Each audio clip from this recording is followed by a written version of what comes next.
नमस्कार, मैं धीरज आप सबका एक बार फिर से स्वागत करता हूं अपने इस YouTube चैनल पर। प्रिय विद्यार्थियों, आज का वीडियो बहुत ही महत्वपूर्ण होने वाला है। यह वीडियो क्लास 10th के भी स्टूडेंट के लिए बहुत ही उपयोगी होगा और 12th क्लास के भी विद्यार्थियों के लिए बहुत ही उपयोगी होगा। आज हम जिस विषय पर डिस्कस करने वाले हैं, जैसा कि आप सभी को पता होना चाहिए कि ऑप्टिक्स यानी प्रकाशिकी का एक वीडियो यूट्यूब पर अभी तक हमने अपलोड किया है। अगर जिन्होंने वो वीडियो नहीं देखा, यूट्यूब के प्लेलिस्ट में जाइए और वहाँ से वो वीडियो देखिए, निश्चित रूप से आप उससे लाभान्वित होंगे। प्रिय विद्यार्थियों, आज ये ऑप्टिक्स का सेकंड क्लास है, जिसके अंतर्गत हम रिफ्लेक्शन ऑफ लाइट, प्रकाश का परावर्तन, रिफ्रैक्शन ऑफ लाइट, प्रकाश का अपवर्तन और रिफ्रैक्टिव इंडेक्स मतलब अपवर्तनांक एंड डिफ्लेक्शन एंगल, विक्षेपण कोण के विषय में डिस्कस करेंगे। देखिए यार, मैं फिर से बता दूं कि मैं एक बार आपको, जैसा कि पहले वीडियो में हमने बताया था कि ये वीडियो उन लोगों के लिए ज़्यादा उपयोगी होगा जो रनर हैं, इन द सेंस कि जो कुछ जानते हैं, जो हाई स्कूल में कुछ न कुछ अभी पढ़ चुके हैं। जो नहीं भी पढ़े होंगे तो मैं आपको पूरी तरीके से पहले तो विश्वास दिला दूं कि आप अगर हाई स्कूल में अगर ये टॉपिक अभी नहीं पढ़े भी हैं, किसी संस्था में हो, तो यहाँ पर आपको पूरा समझ में आने वाला है। आपको बिल्कुल घबराने की ज़रूरत नहीं है। तो आज का सेशन शुरू करने से पहले कि देना हुआ है जब कोई प्यारा उदाहरण, देना हुआ है जब कोई प्यारा उदाहरण, हमने दिया है सिर्फ तुम्हारा उदाहरण। इसी बात के साथ आज का सेशन शुरू करते हैं। जैसा कि आप सभी को पता होना चाहिए कि हम करियर कोचिंग संस्थान के अंतर्गत यह वीडियो, चैनल का नाम है धीरज पांडे मैथमेटिक्स। वहाँ पर जाएंगे, सर्च मारेंगे तो ये वीडियो आपको दिखाई देगा। जैसा कि ये लाइव क्लास नहीं है, ये वीडियो क्रिएट करके यूट्यूब पर अपलोड किया जाएगा। और आज हम डिस्कस करने वाले हैं कि ऑप्टिक्स यानी प्रकाशिकी क्या है। तो सबसे पहले मैं आपको बताऊं कि प्रकाशिकी एक प्रकाश से संबंधित विज्ञान है, जिसके अंतर्गत हम बहुत सारी भौतिक राशियों का अर्थात फिजिकल क्वांटिटी का स्टडी करते हैं यहाँ पे। तो उन्हीं में क्रम में हम आज अपवर्तनांक, विक्षेपण कोण, प्रकाश का अपवर्तन और प्रकाश का परावर्तन डिस्कस करने वाले हैं। देखिए सबसे पहले देखो, डायग्राम मैंने इसलिए यहाँ पे बनाया है कि देखिए डायग्राम अगर मैं वीडियो के अंतर्गत बनाऊंगा तो वीडियो बहुत लंबी हो जाएगी। तो डायग्राम मैंने इसीलिए पहले से पूरा क्रिएट किया है और मैं चीज़ों को समझाऊंगा। चूंकि देखिए डिफिनेशन मैं बोर्ड पे नहीं लिखूंगा, मैं इतना धीरे धीरे चीज़ों को समझाऊंगा। देखिए फिर बता रहे हैं, कॉन्सेप्ट समझिए, डिफिनेशन आप अपने आप क्रिएट कर लेंगे। तो सबसे पहले मैं आपको बता दूं कि प्रकाश क्या है। थोड़ी देर के लिए देखिए, बहुत लंबा डिस्कशन यहाँ नहीं करेंगे, जो आपके काम का है। देखिए मेरा कहने का मतलब क्या है कि आप अच्छे तरीके से पहले समझिए कि आपके काम का क्या है, क्योंकि अब आपके पास लंबा समय नहीं है और आप वही चीज़ों को पढ़िए जो आपके बोर्ड एग्जाम के लिए सफिशियंट हैं और वो आपको मार्क्स दिला सकती हैं। तो सबसे पहले मैं प्रकाश के विषय में थोड़ा सा बता दूं। प्रकाश एक ऐसा माध्यम है या प्रकाश एक प्रकार की ऐसी ऊर्जा है जो मेरे नेत्रों को संवेदित करती है, यानी मेरे नेत्रों पर, मेरे आंख पर इफेक्ट डालती है। तो और दूसरा बात क्या है कि हम प्रकाश की सहायता लेकर अपने नेत्रों से किसी दूसरे ऑब्जेक्ट को देखते हैं। और वो तो अलग अलग कई पार्टिकल्स हैं इसमें, रेटिना का वर्क है और वेव्स का, लेंस का, बहुत सारे वर्क हैं यहाँ पे। लेकिन जो जनरल तरीके में हम समझते हैं कि प्रकाश एक प्रकार की ऊर्जा है जो कणों के रूप में चलती है। शुरू में हमें पता था, उन कणों को हम फोटॉन बोलते हैं और कुछ समय बाद हमें ये पता चला कि प्रकाश तरंगों के रूप में चलता है। तो प्रकाश तरंगों के रूप में चलता है, ये प्रकाश का तरंगिका सिद्धांत है। और प्रकाश कणों के रूप में चलता है, ये प्रकाश का कणिका सिद्धांत है। तो ठीक है, मैं आशा करता हूँ कि आप कुछ न कुछ जानते हैं और उसी क्रम को हम एक इस वीडियो के माध्यम से आगे ले जाने का प्रयास करेंगे। देखिए यार, प्रकाश का परावर्तन क्या है। तो देखो, परावर्तन शब्द का शाब्दिक अर्थ है लौटाना। हमने कहा यार, हमने उसे कुछ बोला, वो पलट के मुझे बोल दिया, मतलब मेरी बातों को उसने जवाब के माध्यम से हम तक पहुंचा दिया। इसका मतलब परावर्तित हो गया। लेकिन ये क्या चीज है, प्रकाश का परावर्तन। जैसे आपसे कोई पूछे कि परावर्तन क्या है, तो उसको आपको ये नहीं बताना कि जब कोई प्रकाश की किरण किसी समतल से टकरा के उसी माध्यम में वापस लौट जाए। क्या उसने प्रकाश का जिक्र किया है क्या? उसने तो केवल आपसे परावर्तन पूछा है। तो सीधे उसे आप समझाएंगे कि परावर्तन का शाब्दिक अर्थ है लौटना। अब वो जब आपसे ये प्रश्न करे कि प्रकाश का परावर्तन क्या है, तब आपको जवाब देना है कि जब कोई प्रकाश की किरण यानी आपतित किरण किसी समतल से टकराती है तो उसी माध्यम में वापस लौट जाती है। प्रकाश की यह घटना, प्रकाश की यह जो एक्टिविटी है वो क्या कहलाती है? Reflection of light. तो सबसे पहले मैं आपको बताऊं कि एक बार फिर से अच्छे से समझो प्रकाश का परावर्तन क्या है। तो जब कोई प्रकाश की किरण किसी समतल से टकराती है और उसी दिशा में वापस लौट जाती है, यह घटना प्रकाश का परावर्तन कहलाती है। इसमें कई चीजें हैं। देखिए, प्रकाश का परावर्तन वो पूछ रहा है तो इतना जवाब देके आपको भागना नहीं है, क्योंकि क्वेश्चन की एबिलिटी को भी पहचानना है, कितने मार्क्स का है, कि लघुत्तरी है, कि बहुविकल्पी है, कि विस्तृत प्रश्न है। इस चीज को भी ध्यान में रखते हुए प्रश्न का उत्तर देना है, क्योंकि आपसे प्रश्न पूछने का उसका मकसद है कि आप क्या वास्तव में प्रकाश का परावर्तन जानते हैं। तो प्रकाश के परावर्तन को मेरे प्यारे भाइयों समझने के लिए, जब कोई प्रकाश की किरण किसी ऐसे चिकने तल से टकराती है जहां पर वापस होके वो उसी माध्यम में लौट जाती है, प्रकाश की यह घटना प्रकाश का परावर्तन कहलाती है। इसे हम समझेंगे कैसे? तो देखो, प्रकाश की आने वाली किरण को हम आपतित किरण बोलते हैं और जाने वाली किरण को परावर्तित किरण बोलते हैं। और ये जिस बिंदु पे टकराती है ये आपतन बिंदु कहलाता है। और ये किरण वापस इसीलिए होती है कि यह जो माध्यम होता है ये चिकना होता है और पारदर्शी माध्यम नहीं होता। अगर पारदर्शी माध्यम होगा तो ये किरण आएगी, टकराएगी और अपवर्तन की क्रिया हो जाएगी। तो फिर से समझो, जब कोई प्रकाश की किरण किसी समतल से टकराती है तो उसी माध्यम में वापस लौट जाती है। प्रकाश के अंदर होने वाली यह घटना प्रकाश का परावर्तन कहलाती है। इसमें हम बोल सकते हैं कि आने वाली किरण को हम आपतित किरण बोलते हैं और जाने वाली किरण को हम बोलते हैं परावर्तित किरण। और जिस बिंदु पे टकरा की ये क्रियाएं होती हैं उस बिंदु को हम नाम देते हैं आपतन बिंदु। और ये क्रिया जिस तल पर होती है उसे हम बोलते हैं परावर्तक तल। तो मैं आशा करता हूं कि इस तीनों बातें आप अच्छे तरीके से समझ सकते हैं। तो अब इसमें नियम भी है कि प्रकाश के परावर्तन का भाई नियम क्या है। तो प्रकाश के परावर्तन के देखिए, प्रकाश के परावर्तन के नियम दो हैं और प्रकाश के परावर्तन दो प्रकार के होते हैं। एक प्रकाश के परावर्तन के नियम को हम थोड़ी देर बाद समझते हैं। पहले हम समझते हैं कि प्रकाश का परावर्तन कितने प्रकार का होता है। तो प्रकाश का परावर्तन मेरे प्यारे भाइयों दो प्रकार का होता है, एक नियमित परावर्तन और दूसरा अनियमित परावर्तन। नियमित परावर्तन क्या है कि जो एक सीमा के अंतर्गत, जो एक जिसका क्राइटेरिया डिसाइड हो कि यही होगा। जैसे मैं बोलूं कि जब कोई प्रकाश की किरण किसी ऐसे तल से टकराती है या किसी चिकने तल से टकराती है तो वह परावर्तन के पश्चात समांतर परावर्तित होती है। मतलब जैसे वो टकराएगी, ये प्रकाश की किरण यहाँ से आई, टकराने के बाद यहाँ गई, यहाँ से एक प्रकाश की किरण सपोज दैट आई, वो टकरा के ऐसे जाएगी, तो समांतर आएंगी और समांतर जाएंगी। ये जो घटना है वो नियमित परावर्तन है। और जब प्रकाश की कोई किरण किसी खुरदुरे सतह से टकराती है, हम इसे देहाती भाषा में बोल सकते हैं कि जो तल समतल न हो, यानी ऊंच खाल तल हो, उस तल से अगर कोई प्रकाश की किरण टकराएगी तो वह परावर्तन के पश्चात भिन्न भिन्न दिशाओं में बिखर जाएगी। और प्रकाश के अंदर होने वाली यह जो घटना है वो अनियमित परावर्तन कहलाती है। 12th क्लास में ये नहीं है, 10th के अंतर्गत आप समझ लीजिएगा कि नियमित परावर्तन क्या है। जब प्रकाश की किरण किसी समतल से टकराती है तो वह परावर्तन के पश्चात समांतर परावर्तित होती है, लेकिन जब किसी आपको असमतल तल से टकराती है तो परावर्तन के पश्चात भिन्न भिन्न दिशाओं में बिखर जाती है। प्रकाश के अंदर होने वाली यह घटना जो है वो अनियमित परावर्तन है। अब हम समझते हैं कि प्रकाश के परावर्तन के दो नियम हैं। पहला नियम क्या है कि हम बोल सकते हैं कि आपतित किरण का मान, आने वाले किरण यानी आपतित किरण और अभिलंब के बीच जो कोण बनता है उसे हम लोग बोलते हैं आपतन कोण। और अभिलंब और परावर्तित किरण के बीच जो बनता है उसे बोलते हैं परावर्तन कोण। परावर्तन कोण, आपतन कोण, परावर्तन कोण। तो इसमें पहला नियम प्रकाश के परावर्तन के अंतर्गत कि आपतित किरण और अभिलंब के बीच बना कोण आपतन कोण, ये नियम नहीं, मैं समझा रहा हूं। और अभिलंब और परावर्तित किरण के बीच बना कोण परावर्तन कोण।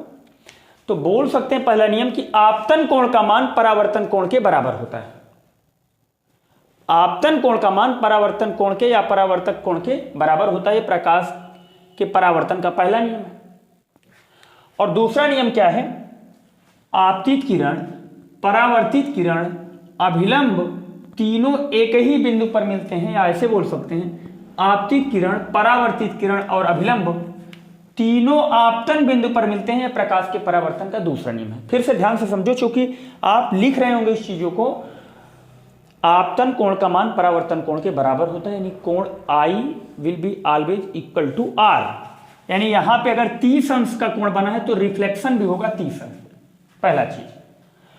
और आपतित किरण, परावर्तित किरण व अभिलंब तीनों आपतन बिंदु पर मिलते हैं, प्रकाश के परावर्तन का दूसरा नियम है।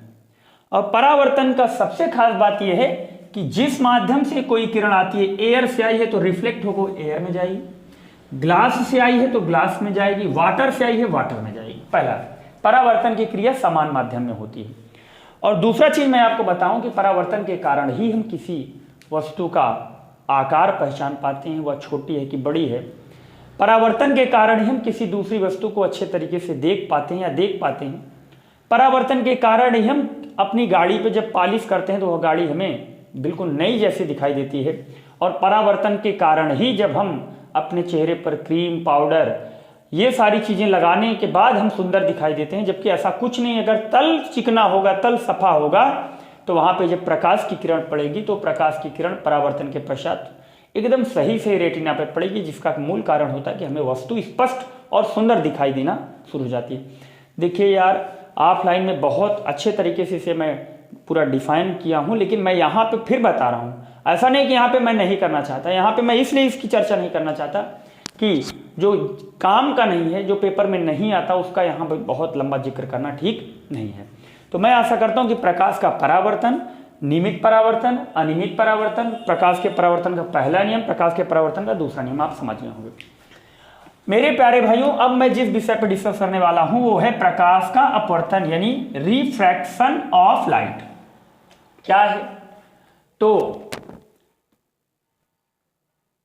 रिफ्रैक्शन ऑफ लाइट क्या है? देखो, ये क्रिया किसी पारदर्शी माध्यम में होती है, और दूसरी चीज, इसमें दो माध्यम होते हैं। तो पहले एक चीज समझो कि माध्यम क्या है, मीडियन क्या है। देखो, माध्यम कई चीजें होती हैं, लेकिन फिजिक्स के अंतर्गत दो प्रकार के माध्यम होते हैं। देखिए, माध्यम का मतलब क्या है? जैसे देखिए, एक लड़की और एक लड़के का विवाह कराने का मीडिएटर होता है, मध्यस्थ होता है, जिसे हम माध्यम बोलते हैं। यानी कोई भी क्रिया, कोई भी घटना जिसकी सहायता से होती है वो माध्यम कहलाती है। तो मेरे प्यारे भाइयों, माध्यम या फिजिक्स के अंतर्गत दो होते हैं, एक सघन और एक विरल। और सघन और विरल की कोई आपसे परिभाषा पूछे तो आप कभी बता नहीं सकते, कभी भी नहीं बता सकते। या मैं आपको बोल दूं कि दो पदार्थ दे दें, कौन सघन है कौन विरल है, जीवन में आप नहीं बता सकते। कैसे?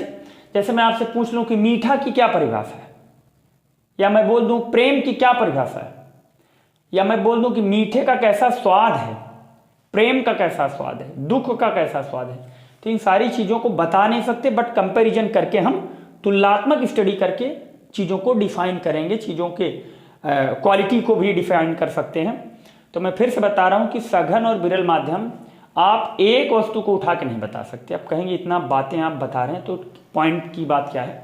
पॉइंट की बात यह है कि जिस वस्तु के कण बहुत पास पास होते हैं उसे हम बोलते हैं सघन माध्यम, और जिस वस्तु के कण बहुत दूर दूर होते हैं वो विरल माध्यम होता है। बट यहां पे किसी वस्तु को हम उठा के हाथ में नहीं बता सकते कि ये सघन है कि विरल है। इसका हम किसी अन्य प्रोडक्ट के साथ कंपैरिजन करके बता सकते हैं कि उस प्रोडक्ट के रिस्पेक्ट में ये विरल है कि सघन है। जैसे मैं बोलूं, मैं हवा को ले रहा हूं, जल को ले रहा हूं, कांच को ले रहा हूं, हीरा को ले रहा हूं। अगर हम जल और हवा के बीच तुलना करें तो जल यहां सघन माध्यम होगा और हवा विरल माध्यम होगा। और जल और कांच के बीच अगर हम कंपैरिजन करें तो जल आपका विरल माध्यम होगा और कांच सघन माध्यम होगा। और कांच और मैं हीरे के बीच कंपैरिजन करूंगा तो हीरा क्या होगा? सघन माध्यम होगा और कांच आपका विरल माध्यम होगा। तो आप देखिए, शुरू में जल विरल माध्यम, सघन माध्यम था, लेकिन जब कांच से तुलना किए तो विरल माध्यम हो गया। कांच शुरू में सघन माध्यम था, लेकिन जब हीरा से तुलना किए तो कांच विरल माध्यम हो गया। इसका मतलब है कि दो या दो से अधिक पदार्थों को लेकर आप उनके सघन और विरल होने का निर्णय ले सकते हैं। तो मैं आशा करता हूं कि ये चीज आप समझ गए होंगे। तो अपवर्तन क्या है? जब कोई प्रकाश की किरण एक माध्यम से दूसरे माध्यम में प्रवेश करती है तो वह अपने वास्तविक मार्ग, इसका वास्तविक मार्ग देखिए ये होना चाहिए जहां पे डॉट डॉट मैंने किया है। जब कोई प्रकाश की किरण किसी पारदर्शी माध्यम से टकराकर किसी दूसरे माध्यम में प्रवेश करती है या पारदर्शी पदार्थ से वस्तु से टकराकर किसी दूसरे माध्यम में प्रवेश करती है तो अपने मार्ग से विचलित हो जाती है। प्रकाश के अंतर्गत होने वाली यह घटना प्रकाश का अपवर्तन कहलाती है, अर्थात रिफ्रैक्शन ऑफ द लाइट। तो जैसे देखिए आपतित किरण आई। अच्छा, यहां पर भी दो सिचुएशन है। पहला कि एक माध्यम से दूसरे माध्यम में जाने के बाद वो नॉर्मल यानी अभिलंब से दूर जाएगी, और ऐसा भी है कि वो माध्यम बदलने पे वो अभिलंब के पास भी आ सकती है। जैसे देखो, प्रकाश की कोई किरण किसी माध्यम से जब दूसरे माध्यम में, एक माध्यम से दूसरे माध्यम में प्रवेश करती है तो वह अपने मार्ग से विचलित हो जाती है। वह यह घटना प्रकाश का अपवर्तन करती है। जैसे फिर से समझिए, थोड़ा सा स्टेटमेंट और अच्छे तरीके से मैं बताने का प्रयास करूं। यदि कोई प्रकाश की किरण किसी पारदर्शी माध्यम से या किसी पारदर्शी वस्तु से एक माध्यम में दूसरे माध्यम में प्रवेश, एक माध्यम से दूसरे माध्यम में प्रवेश करती है तो अपने मार्ग से विचलित हो जाती है, और यह घटना भी विचलन कहलाती है। अपने मार्ग से विचलित हो जाती है, प्रकाश के अंतर्गत होने वाली यह घटना प्रकाश का अपवर्तन कहलाती है। और एक चीज यहां याद रखना कि यहां पे कोण I का मान कोण R के बराबर नहीं होता। जैसे मैंने कहा कि यार एक चीज बताइए, आपतित किरण इसे बोलेंगे, यहां जहां पे टकराएगी उसे आपतन बिंदु बोलते हैं। और एक चीज ध्यान से समझिएगा कि मैं फिर बता रहा हूं, यदि कोई प्रकाश की किरण एक माध्यम से दूसरे माध्यम में प्रवेश करती है तो अपने मार्ग से विचलित हो जाती है। प्रकाश के अंतर्गत होने वाली यह घटना प्रकाश का अपवर्तन कहलाती है। और जब कोई प्रकाश की किरण, अच्छा यहां दो कंडीशन देख रहे होंगे, एक बार ये देखो पास हो रही है और एक बार ये दूर जा रही है। तो ये दोनों में मेन कारण क्या है अभी मैं थोड़ी देर के लिए समझा रहा हूं। तो पहले आप समझो कि प्रकाश के अपवर्तन के भी दो नियम है। पहला नियम यह है कि आपतन कोण की जा, देखिए जा हिंदी शब्द है जिसे इंग्लिश में मैं साइन बोलता हूं। आपतन कोण की जा तथा आपतन कोण की जा, आपतन कोण की जा तथा अपवर्तन कोण की जा का अनुपात एक नियतांक होता है, एक नियतांक होता है। इस बात को थोड़ी देर के लिए आप समझने के लिए भी अपवर्तनांक जब बताएंगे तो ये बातें क्लियर हो जाएंगी। यानी पहला नियम अपवर्तन का क्या है, आपतन कोण की जा तथा अपवर्तन कोण की जा का अनुपात एक नियतांक होता है, जिसे हम लोग बोलते हैं स्नेल का नियम।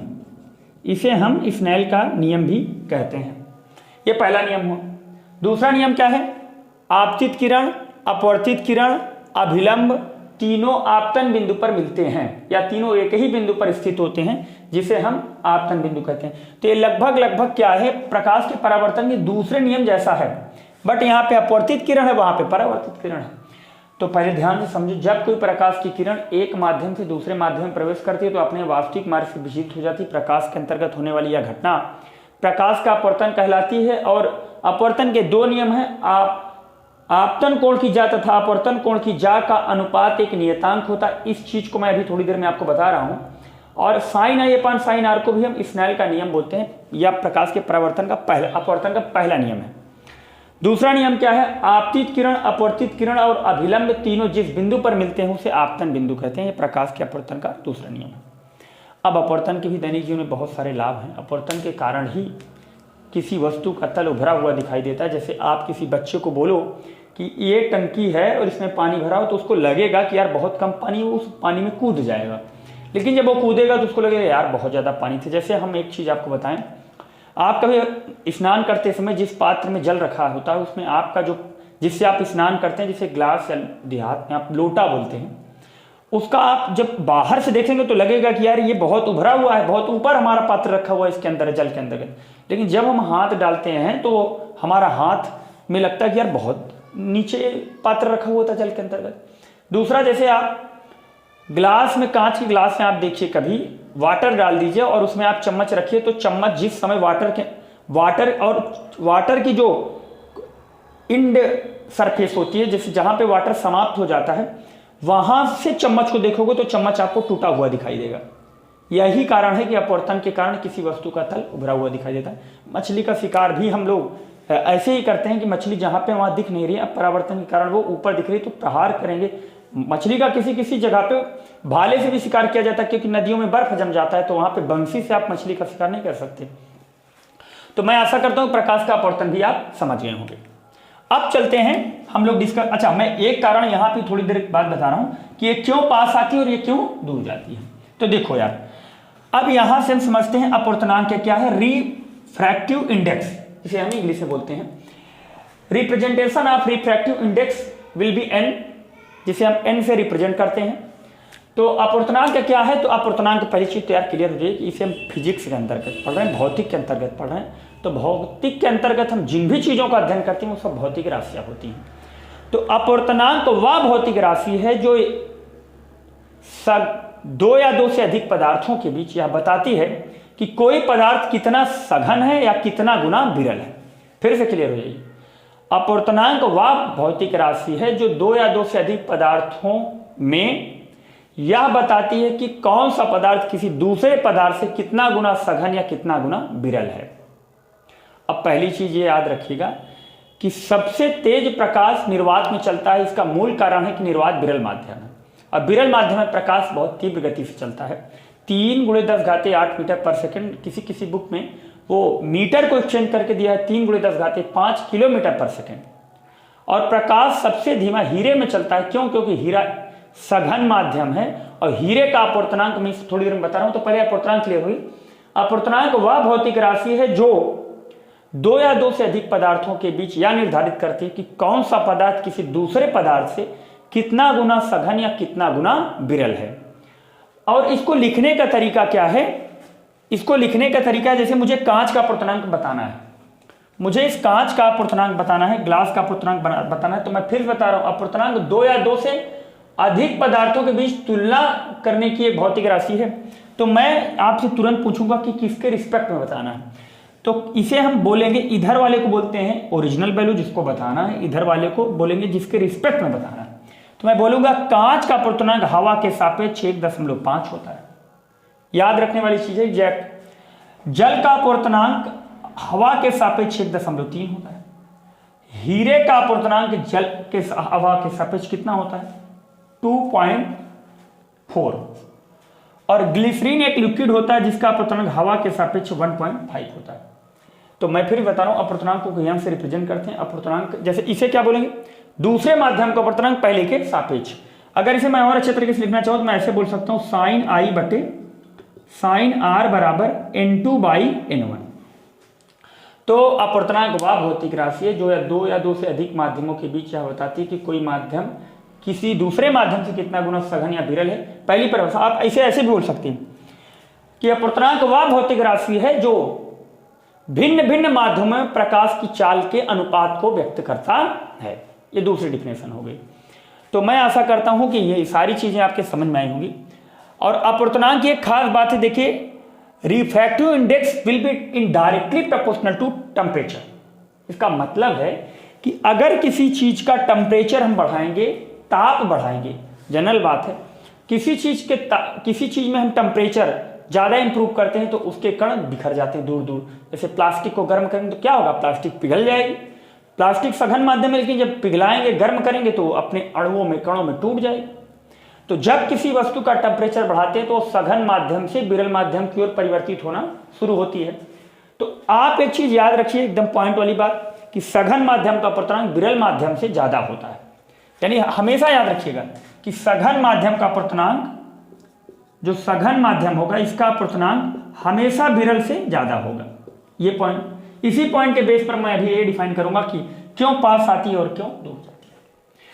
तो फिर से मैं बता रहा हूं, अपवर्तनांक किसी न किसी के रिस्पेक्ट निकाला जाता है। मुझे कांच और वाटर का निकालना है तो इसके पार्ट में हम इससे भाग कर देंगे, आराम से निकल जाएगा। ग्लास का वाटर के रिस्पेक्ट में। तो मैं आशा करता हूं कि इतना समझ में होगा। दूसरा प्रश्न है कि प्रकाश की कोई किरण जब एक माध्यम से दूसरे माध्यम में प्रवेश करती है,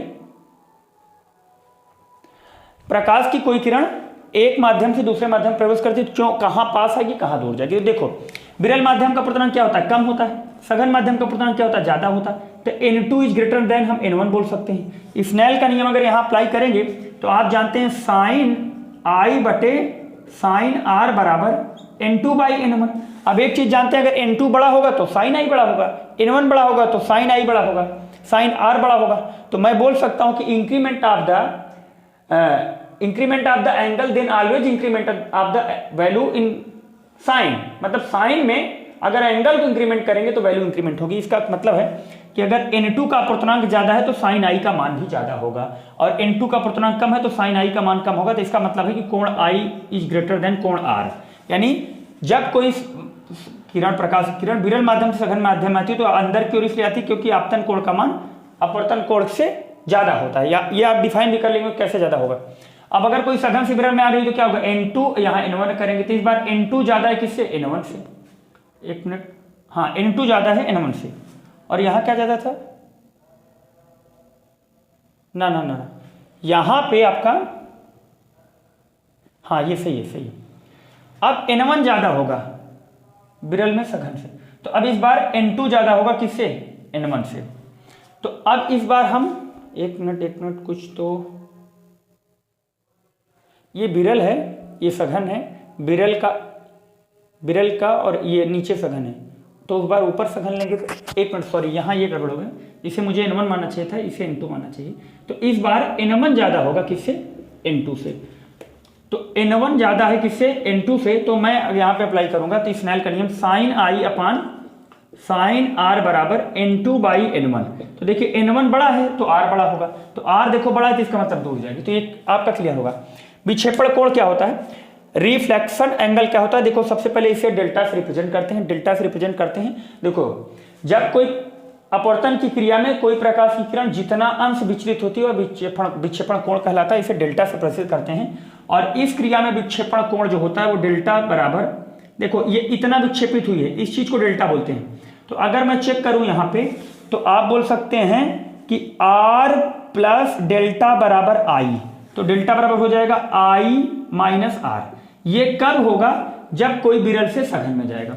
और यहां पे आप चेक करिए तो ये जो है आपका R है और ये क्या है I, ये इतना विक्षेपित है तो ये डेल्टा है, तो मैं बोल सकता हूं R प्लस डेल्टा बराबर I। तो यहां से डेल्टा बराबर हो जाएगा आपका, डेल्टा बराबर हो जाएगा, एक मिनट, ना ये देखिए R, यहां पे जो I है ये I R के बराबर है, लेकिन ये डेल्टा ज्यादा हो रहा है, तो मैं ऐसे बोल सकता हूं कि ये आपका I हुआ, ये R हुआ।